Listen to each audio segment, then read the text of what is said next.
नेपाળમાં પૂરને કારણે ભારે તબાહી, મૃત્યુઆંક 389 પર પહોંચ્યો। 1000થી વધુ ગુમ થયેલા લોકોની શોધખોળ।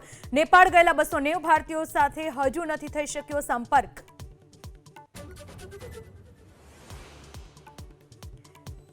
નેપાળમાં વધુ એક સંભવિત આપવીતીની ચેતવણી। તિબેટ ચીન સરહદ ઉપર પર્વત પર વધુ એક સરોવર રચાયું છે। ચીને આપી ચેતવણી, નેપાળ પર આવી શકે છે નવું સંકટ।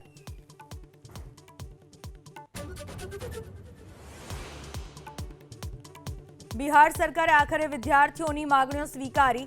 TRE-4 પરીક્ષા એક જ તબક્કામાં લેવાશે। હાઈકોર્ટના નેતૃત્વમાં પરીક્ષા સુધારણા સમિતિની કરાઈ રચના।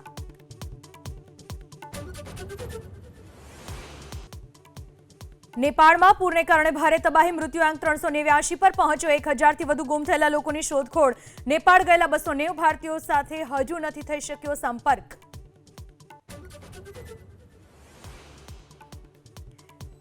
નેપાળમાં વધુ એક સંભવિત આપવીતીની ચેતવણી। તિબેટ ચીન સરહદ ઉપર પર્વત પર વધુ એક સરોવર રચાયું છે। ચીને આપી ચેતવણી, નેપાળ પર આવી શકે છે નવું સંકટ।